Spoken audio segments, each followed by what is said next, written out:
말씀을 시작하기 전에 잠깐 영상 하나를 보고 그리고 말씀을 함께 보도록 하겠습니다.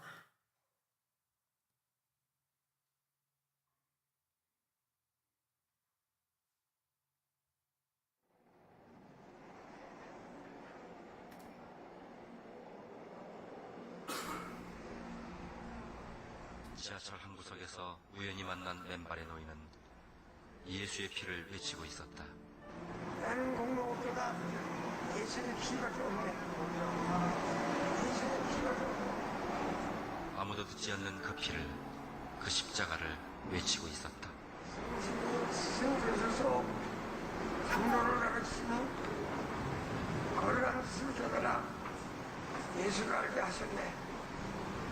아멘. 남북조 자동 통일 내가 믿는 대로 되리라. 최춘선이란 이름을 가진 노인, 50년 가까이 맨발로 다니며 복음과 사랑을 전하고 있었다. 그때는 우리가 고아들을 많이 데리고 있었죠. 예. 갈 데 올 데 없는 할머니도 계셨고, 아. 심지어 남 환자도 있었고요. 예. 결핵 환자, 그 당시에는 결핵 못 고치는 걸로 여겼죠. 예. 결핵 환자, 정신병 환자. 평생을 그저 어려운 사람들 길가에 가는 사람들 길 가다가도 그냥 지나치는 데가 없어요. 어린애들은 업고 안고 돌아와서 그 길로. 나 있을 때는 50명이었죠. 김포에서는 몇백 명이었다고 그래요. 나 아무것도 아니고 십자가 인도 크라이스트 be my glory 에바 요단강을 건너가 연동식이다. 십자가 무한사랑 찬양.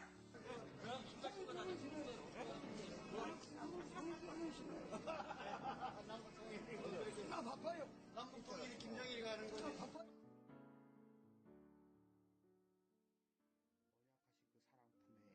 영원한 안식 없겠네. 2001년 9월 4일. 요건 지금 돌아가시기 2001년 9월 8일날 돌아가시다고 나흘 전입니다. 이게 지금. 당신이 돌아가실 날을 알고 계셨다.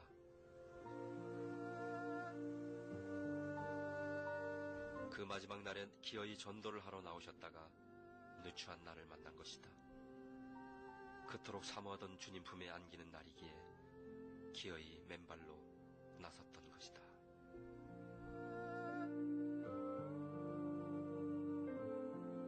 하늘나라 건설. 이건 하나님께서 나에게 주신 계시고 사명이야. 가장 존경하는 분이군요. 나에게. 그러세요. 나는 광야에 외친 자. 내 사명은 그거야. 네. 확인한 게 얼굴이 아니고 발이었거든요. 네. 이 발. 예. 세상에서 정말 단 하나밖에 없는 네. 그 말이셨거든요.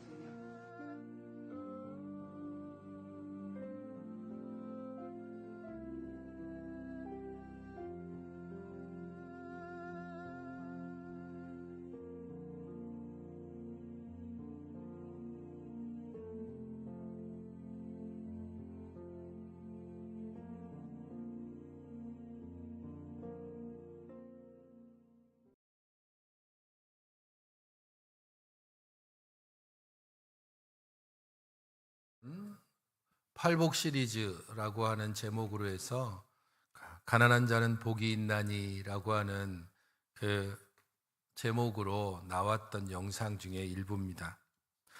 인간극장 PD였던 김우현 감독이라는 분이 98년도에 우연히 지하철을 지나가다가 한 기이한 사람을 보고, 그때는 그냥 지나쳤다가 몇 번 지하철에서 계속 이렇게 마주치면서 호기심이 들어서 그분을 차츰 주목하고 그리고 영상을 간간히 찍어놨던 것. 마지막에 이렇게 하얀 옷을 입고 손을 이렇게 흔들면서 지하철 타고 지나가는 그때가 마지막 그 지하철에서 봤던 날이고 그 지하철 좌석에서 소천하신 날이기도 합니다. 2001년 9월 8일인데요. 사람들이 다 그 모습을 보면 이상하게 생각할 수밖에 없고 사실 그 전도에 다 동의할 수도 없습니다. 하지만 그 뭔가 저분에게 이상한 게 좀 끌림이 있고 저 사람은 도대체 어떤 분일까 싶어서 그 돌아가셨다는 소식을 들은 후에 그분의 삶을 추적해 가면서 그래서 만든 겁니다. 추적해 들어가니까 와세다 대학을 졸업하셨고 목회자셨고 김포의 학교와 교회와 양로원, 고아원, 양계장 등 수십만 평을 소유한 굉장한 거부였다는 겁니다. 그런데 말씀을 깨닫고 이게 다 내 것이 아니고 하나님의 것이다 라고 하는 그런 분명한 결단으로 자기가 가진 것들을 다 이웃에게 나누고 가난한 사람들을 모아다가 먹이고 그래서 결국에는 가족들과 계속적인 불화도 있었지만 결국 그렇게 모든 것을 다 나눠주고 맨발로 전도를 다녔다고 합니다. 사람들은 이 최춘선 할아버지를 미친 사람이다, 기인이다, 어떤 이들은 천사다, 어떤 이들은 이 시대의 선지자다라고 그렇게 각자의 입장에서 평가할 겁니다. 각자가 만났던 그분의 모습을 따라서 결국에는 평가할 수밖에 없기 때문입니다. 물론 지하철에서 저렇게 맨발로 다니면서 혼자 그냥 읊조리듯이 그렇게 전하는 것이 모두에게 적용되어서도 안 되고 거기에 모두 동의할 수도 없을 겁니다. 하지만 부인할 수 없는 한 가지는 분명합니다. 그분에게 있어서 그리스도로 인한 뜨거움이 분명히 있었다는 것과 그리스도를 통하여서 그에게 따뜻함이 묻어나왔다는 이 한 가지 사실만큼은 부인할 수 없는 것입니다. 그렇기에 모든 것을 거의 가진 듯한 거부였지만 모든 것을 다 포기하고 맨발로 나섰다는 것을 기억해야 합니다. 해피데이 축제에 대해서 한 주간 또 남은 시간들이 있지만 거의 한 달여간 계속해서 광고를 해왔고 말씀을 드려왔습니다. 하지만 이 해피데이 축제에서 우리가 기억해야 될 것은 딱 두 가지입니다. 이 카피에서 말하는 것처럼 행복한가, 따뜻한가, 이 두 가지 질문을 우리는 계속해서 해야 할 것입니다. 여러분은 복음 때문에 행복합니까? 그리스도 때문에 행복합니까? 여러분은 그리스도가 내 안에 계신 것 때문에 다른 이들에게 따뜻합니까? 혹은 냉담합니까? 혹은 무관심합니까? 이 질문을 우리는 이번 해피데이 축제와 관련해서 계속해서 던져봐야 합니다. 복음 때문에 행복한지, 복음으로 인해서 나의 드러나는 삶이, 말투가, 표정이 따뜻하고 온화하고 그리고 다른 이들에게 너그러운지 이 부분들을 우리가 생각하며 오늘 선한 사마리아인 비유를 함께 살펴보기를 원합니다. 율법사가 던진 질문과 그에 대해서 예수님께서 대답하시고 그가 던진 두 번째의 질문, 거기에 대해 예수님께서 비유로 하신 이 사마리아인 비유를 통해서 따뜻함에 대해서 함께 생각해 볼 수 있는 시간이 되면 좋겠습니다. 25절을 같이 한번 읽어보시겠습니까? 25절입니다. 시작. 어떤 율법교사가 일어나 예수를 시험하여 이르되 선생님, 내가 무엇을 하여야 영생을 얻으리이까? 한 율법교사가 예수님께 와서 묻고 있습니다. 그는 시험하여 이르되라고 그 앞에 묻는 의도에 대해서 기록하고 있기 때문에 이 질문이 불순하다는 것을 이미 포함하고 있습니다. 그는 불순한 의도를 가지고 예수님께 질문합니다. 무엇을 해야 영생을 얻겠습니까? 하지만 뒤이어지는 예수님의 질문이나 그리고 대답을 통해 볼 때 예수님께서는 그의 불순한 의도에 주목하지 않고 그가 던진 이 질문에만 주목했습니다. 영생을 어떻게 하면 얻을 수 있겠습니까? 근본적인 질문에 대한 그의 답답함을 예수님께서 읽어내시고 그에게 율법에 무엇이라 기록됐고 너는 어떻게 읽고 있느냐라고 묻고 있습니다. 그가 가진 그 궁금증에 대해서 율법 교사이기 때문에 어떻게 하면 영생을 얻을 수 있지? 이렇게 묻는다는 것은 자기의 교사 자격을 박탈당하는 것과 같을 겁니다. 궁금증은 있지만 그것을 누구에게 물을 수도 없고 누구와 함께 의논할 수도 없는 이 율법 교사가 예수님께 나와서 묻는 것입니다. 어떻게 해야 영생을 얻을 수 있습니까? 그 마음을 알기 때문에 비록 시험이라고 하는 불순한 의도가 있음에도 예수님께서 말씀하시는 겁니다. 어떻게 읽고 있느냐? 하나님을 사랑하고 네 이웃을 내 몸과 같이 사랑하라. 이렇게 기록됐고 저도 그렇게 읽고 있습니다.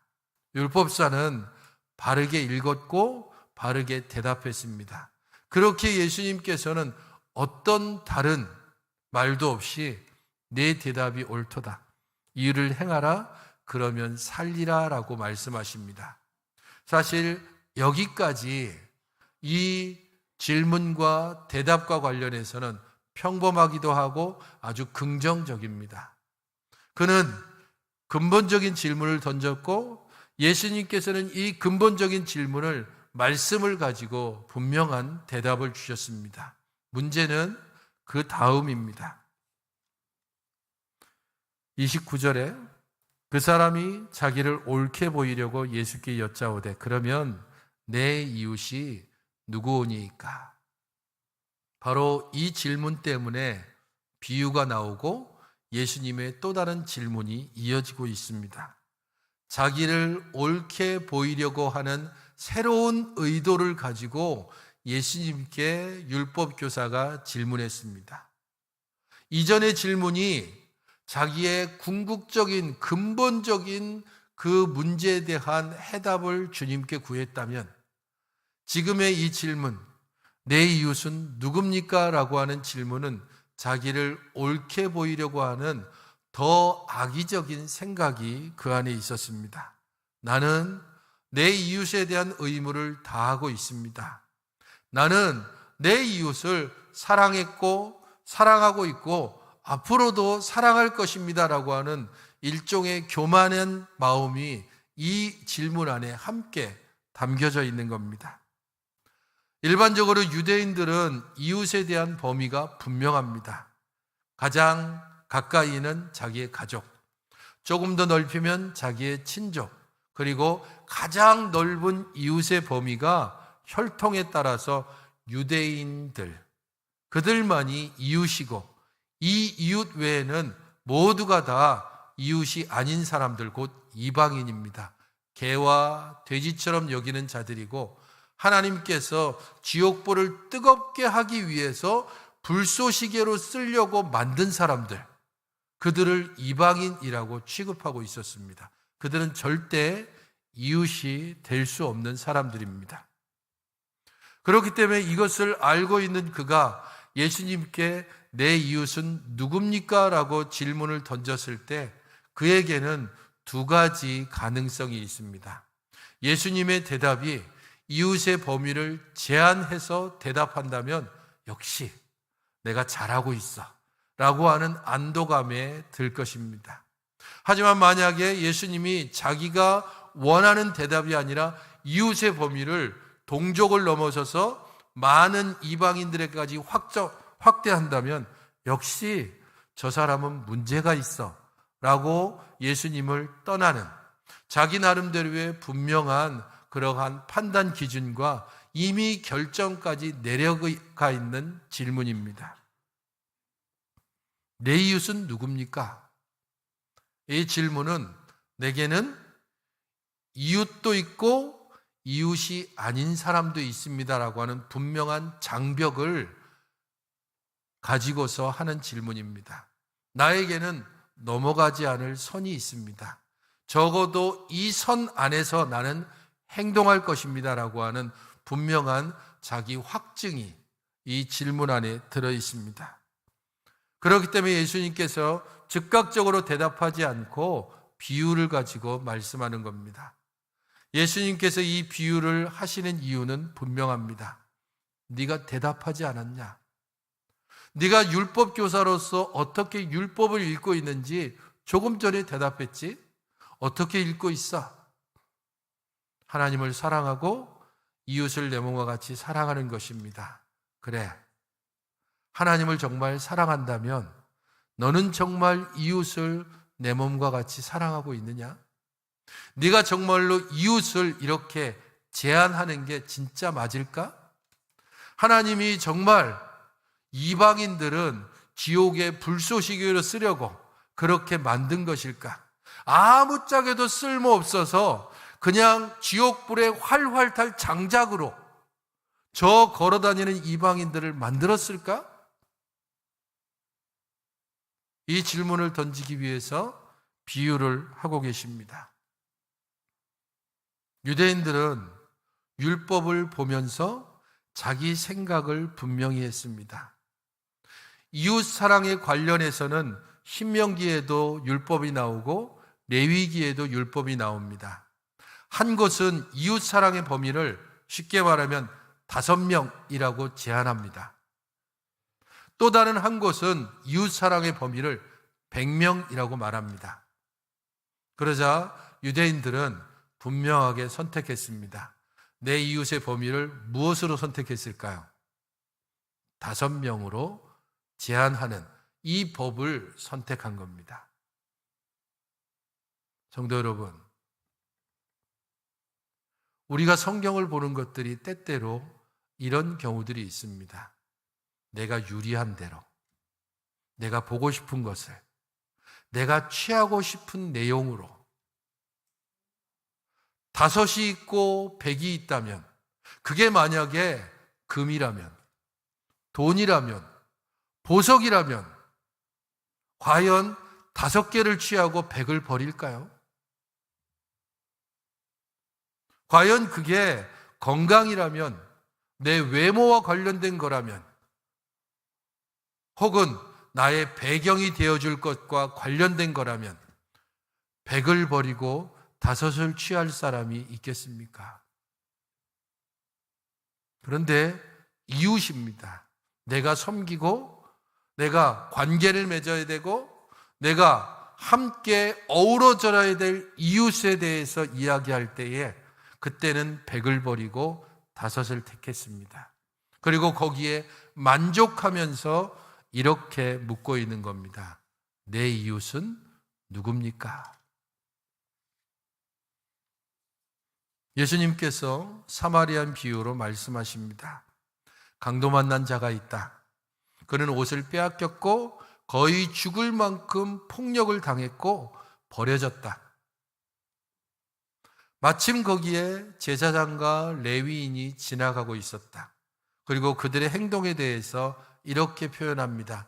그를 보고 피하여 지나가고 그를 보고 피하여 지나가되.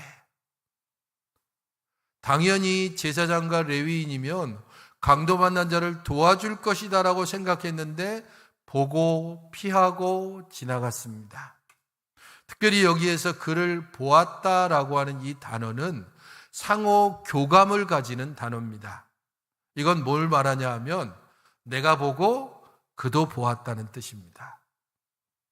그러니까 강도 만난 자를 제사장도 보고 강도 만난 자도 제사장을 봤습니다. 도와줄 거라고 생각했는데 피하여 지나갔습니다. 강도 만난 자의 1차 낙담이 있습니다. 얼마 지나지 않아 레위인이 지나가고 있었습니다. 그도 보았습니다. 역시 강도 만난 사람도 레위인을 보았습니다. 이번에는 설마 도와주겠지. 그런데 그도 보고 피하여 지나갔습니다. 레위인의 이 행동을 통하여 강도 만난 자의 절망은 곱하기 2, 곱하기 100이 되는 겁니다. 이제 더 이상 살 소망이 없는 바로 그때에 사마리아 사람이 지나갔습니다. 그리고 그를 보았고, 그리고 그의 행동은 전혀 뜻밖으로 나타나고 있습니다. 가까이 가고 기름과 포도주를 붓고 싸맸다라고 말하고 있습니다. 이 행동을 조금만 생각해 보면 이렇습니다. 자기에 있는 것을 그에게 부어줬다라는 의미도 되고요. 싸맸다라고 했을 때 무언가를 가지고 붕대처럼 상처를 싸맸겠죠. 거의 죽을 정도의 상처를 가지고 있다면 그냥 손에 데일밴드 바르는 그 정도를 가지고선 전혀 그런 상처 정도가 아닐 겁니다. 아마 몸을 둘둘 말아서 압박해야 될 만큼의 엄청난 상처를 지금 싸매주고 있습니다. 마땅한 압박붕대를 그가 가지고 있었을까요? 무엇을 가지고 도대체 그의 상처를 싸맸을까요? 가능한 추측은 아마도 그의 겉옷보다는 아마 속옷을 벗어서 그것을 찢어 그의 온몸을, 상처를 다 싸매주는 겁니다. 사마리아인의 이 행동은 쉽게 할 수 있는 행동이 아닙니다. 거기에 더해서 자기 짐승에 태우고 주막에 데리고 가서 돌보아 주었고, 주막 주인에게 데나리온 2를 주고 혹여라도 더 들면 내가 돌아올 때에 갚아주겠습니다라고까지 이야기를 합니다. 왜 이렇게까지 할까요? 두 사람은 보고 피하여 지나갔는데 왜 전혀 도움을 줄 것 같지 않은 사마리아 사람은 그에게 가까이 다가가서 자기의 것을 다 내어주고 자기의 재물까지 내어주고 그를 돌보고 있을까요? 단 하나밖에 없습니다. 33절입니다. 같이 한번 읽어보시겠습니까? 시작.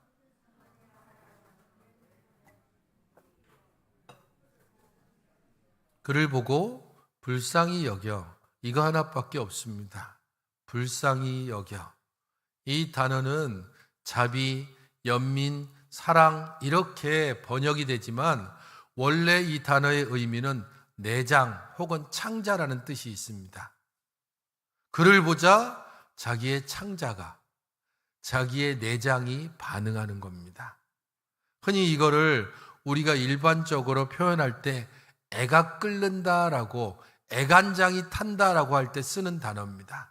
우리의 창자가, 우리의 그 내면 속에 있는 장기들이, 보이지 않는 것들이 거기에 반응하고 거기에 함께 움직여가고 그것 때문에 지나칠 수 없고 다가가고 쏟아붓고 찢어 싸매고 그를 태우고 데려가고 돈을 지불하고 다시 돌봐주겠다고까지 약속하는 것입니다. 불쌍히 여겨 그가 한 이 행동, 바로 이 모든 것들을 말한 후에 예수님께서 다시 율법교사에게 질문합니다. 이 세 사람 중에 누가 강도 만난 자의 이웃이 되겠느냐? 이웃의 필요를 살피고 그의 필요를 채워주는 사람입니다. 누구에게라도 이웃이 될 준비가 되어 있는 사람, 바로 그 부분을 예수님께서 말씀하고 있습니다. 내 이웃은 누굽니까? 라고 말하기 이전에 너는 정말로 이웃이 될 준비가 되어 있느냐라고 질문하는 것과 같습니다. 보고 피하여 지나가는 사람이냐, 아니면 보고 가까이 다가가고 창자가, 내장이 그에게 반응하는 사람이냐. 그러면 누구에게라도 이웃이 될 수 있다. 누구에게라도 친구가 될 수 있고 누구에게라도 동무가 될 수 있고 누구라도 함께 동행할 수 있는 그런 사람이 될 수 있다. 바로 따뜻한 사람이 될 수 있다는 겁니다. 그렇기에 예수님의 이 질문에 대해서 율법교사는 다른 어떤 변명도 없이 이렇게 말합니다. 자비를 베푼 자입니다. 자비를 베푼 자입니다. 이 자비라고 하는 단어가 하나님께서 우리를 대할 때 쓰시는 단어입니다. 죄악에 빠져 있는 우리를, 여전히 곁길을 가는 우리를, 아무리 타일르고 타일러도 그야말로 자기 길만을 고집하는 고집센 우리를 하나님께서 대하실 때에 이 자비로 대하시는 것입니다. 긍휼, 헤세드라고 하는 단어가 이 단어와 연결됩니다. 하나님께서 우리를 보고 계시고 하나님께서 우리를 대하시는 방식이 바로 이 자비입니다. 우리뿐 아니라 우리의 조상들이, 성경에 나오는 그 위대해 보이는 믿음의 조상들의 실수와 그들의 잘못과 그들의 죄악과 그들의 악행과 그 모든 것들을 하나님께서 다 끌어안으시는 단 한 가지 단어, 자비입니다. 바로 이 하나님의 자비가 우리에게 예수 그리스도로 오셨고 우리에게 십자가로 함께 하셨고 우리에게 지금 은혜로 우리 안에 내주하고 계시는 것입니다. 자비를 베푼 자입니다. 우리는 자비를 베풀고 있습니까? 우리는 정말 자비함이 우리의 말투에서, 우리의 표정에서, 우리가 계획하는 것에서, 우리가 꿈꾸는 것에서 자비함이 정말로 있습니까? 생각해 보십시오. 예수 그리스도 때문에 나는 냉담합니다. 말도 안 되죠. 예수 그리스도 때문에 나는 차갑습니다.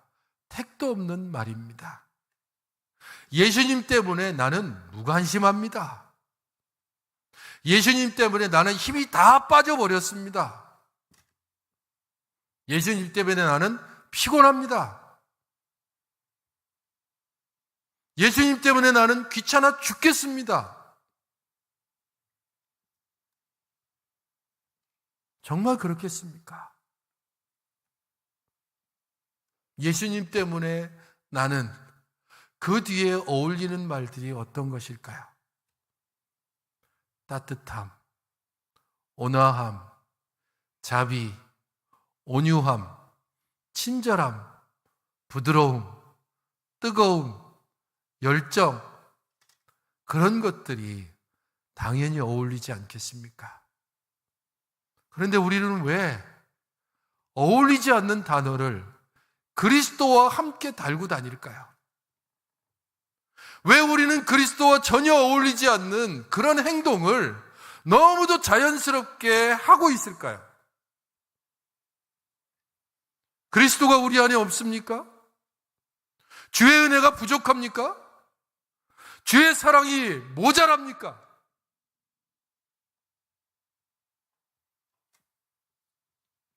선한 사마리아인의 이 비유를 우리가 너무 잘 알고 있지만 선한 사마리아인의 이 행동을 우리는 행하기를 언제나 주저합니다. 그럼 우리 여러분,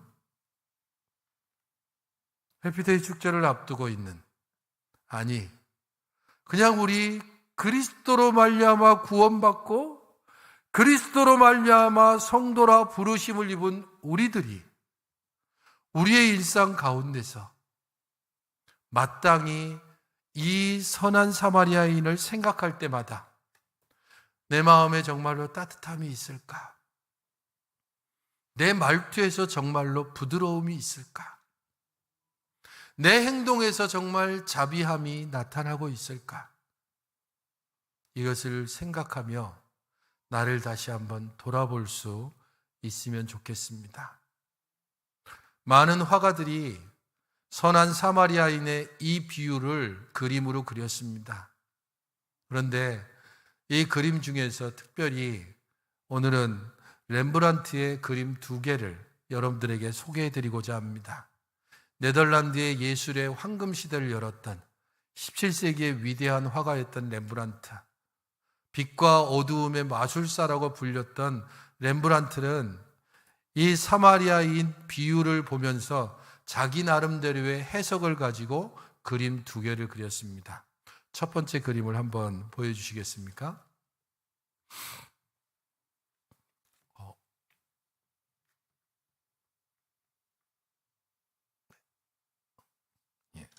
선한 사마리아인이 있는 풍경이라고 하는 그림입니다. 그냥 일반적으로 쓱 지나가면서 보면 풍경하네 이렇게 생각하겠지만 자세히 보면 저 한쪽에 나귀 등에 업혀가는, 아니요, 첫 번째 그냥 그대로 두십시오. 저 나귀 등에 업혀가는 그 강도 만난 자가 있고, 선한 사마리아인은 거의 그 나귀 뒤에 가려서 보이지 않습니다. 왜 저런 그림을 그렸을까? 선한 사마리아인이 우리의 일상 속에 있는 풍경 가운데 있는 하나의 모습이라는 겁니다. 보이지 않아도 선한 사마리아인이 여전히 존재하고 그를 통해서 구원받는 강도 만난 자가 있습니다. 우리의 풍경 속에 나는 어디에 위치하고 있는지를 돌아봐야 됩니다. 다음 그림으로 보시면 저기 보는 것처럼 그 풍경화 부분을 자세히 보면 첫 번째 좀 큰 그림에는 총을 들고 있는 포수 2명이 있습니다. 나귀를 타고 가고 있는 강도 만난 자와 전혀 상관없이 자기 일에 열중하는 다른 곳을 보고 있어요. 일상을 살아가는 일반적인 사람들입니다. 또 다른 사람은 저 조그만 또 원 안에는 좀 좋은 옷을 차려입은 귀족풍의 사람들이 강도 만난 자의 그 나귀를 바라보고 있습니다. 멀찍이 떨어져서 나와는 관계없다는 듯이, 혹은 저 사람이 가지고 있는 것이 혹시라도 나에게 튈까봐 거리를 두고 있는 사람들. 선한 사마리아인이 있고 자기 일상을 살아가는 사람도 있고, 그것을 바라보지만 자기와 상관없는 것처럼 멀찍이 거리를 두고 있는 사람들이 있는 일상을 우리가 지금 살아가고 있는 것을 렘브란트는 선한 사마리아인이 있는 풍경이라는 그림으로 보여주고 있습니다. 두 번째 그림을 보겠습니다. 선한 사마리아인이라고 하는 그림입니다. 1630년에 그렸고요. 여관에 이 강도 만난 자를 데려다 주고 있는 모습입니다. 그런데 저 그림에서 특별히 주목해야 될 것이 하나 있는데, 다음으로 넘어가시면 저 창문가에 보면은 파란 옷을 입은 여인이 창밖으로 이렇게 내다보고 있는 장면이 나옵니다. 옷을 파란색으로 저렇게 거의 보라색풍으로 표현하고 있는 것은 귀족이라는 겁니다. 상당한 귀부인이 묵고 있는 여관입니다. 우리가 생각하기에 여관이라고 얘기하니까 그냥 허름한 여인숙, 그런 곳에 지금 데려간 것으로 생각하지만 렘브란트가 생각하기엔 이렇습니다. 사마리아인은 적어도 저런 귀부인이 묵을 만한 그런, 우리로 치면 5성급 호텔에도 이 강도 만난 사람이 갈 정도의 가치가 있다고 생각하는 겁니다. 그를 대접하는 데 있어서 대충이 아니라 최고의 대접으로 그를 이끌어가고 있다는 것을 저 귀부인의 모습을 통해서 보여주고 있습니다.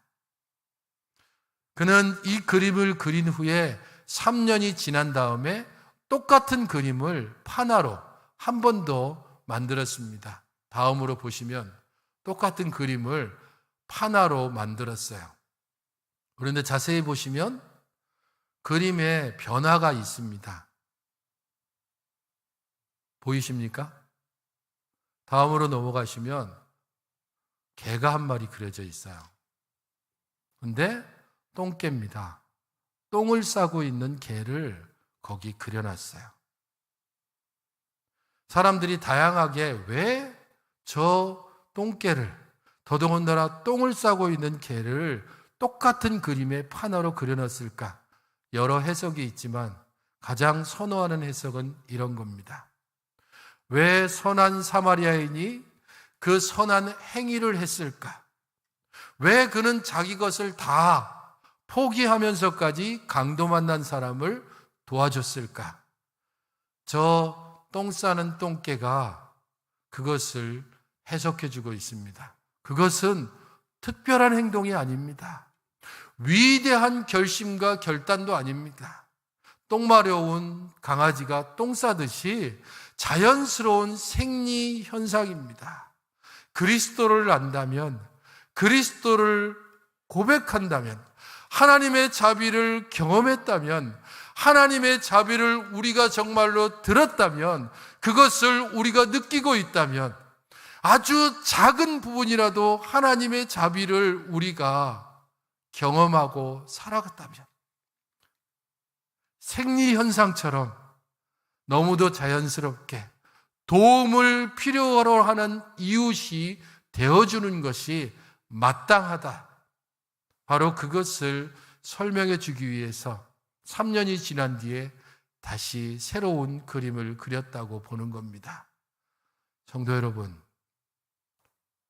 그리스도를 전하는 게 뭐 위대한 결심이 필요합니까? 내게 임한 하나님의 사랑을 다른 이들에게 나누는 것이 위대한 결단을 해야만 가능한 겁니까?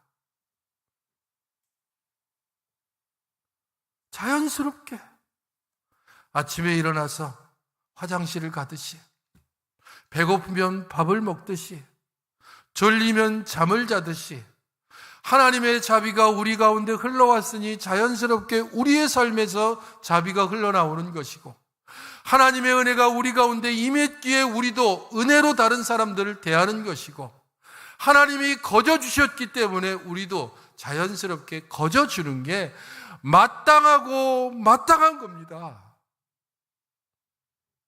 그렇게 하지 않는다면 두 가지 이유밖에 없습니다. 하나는 은혜를 받지 못했든지 자비를 받지 못했든지입니다. 또 다른 하나는 우리의 출구가 막혀 있습니다. 우리의 욕심이 너무도 가득해서 받기만 하고 절대로 흘려보내지 않습니다. 그런 사람은 반드시 탈이 나게 되어 있습니다. 받으면 배출해야 됩니다. 받으면 흘려보내는 것이 자연스러운 것입니다.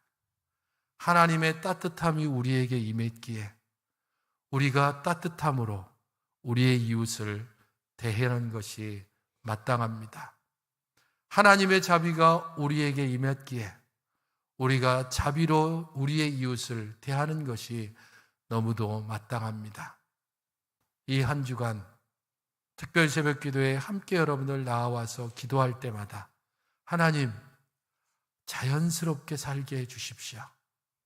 억지로 움켜잡고 억지로 그렇게 욕심부리며 살지 않고 자연스럽게 흘려보내고 자연스럽게 나누어주고 자연스럽게 증거하고 자연스럽게 전파하는 그런 그리스도인의 삶을 살게 하여 주시옵소서. 이 한 주간 내 말투에도 내 얼굴빛에도 나의 모든 일상 속에서 그리스도의 따뜻함이, 자비가, 은혜가, 사랑이 흘려보내지고 나타나지는 그런 한 주간을 살아가게 하여 주시옵소서. 이렇게 기도하며 살아가시는 그러한 한 주간을 보내시는 여러분들 되시기를 주님의 이름으로 축원드립니다. 모두 함께 일어나셔서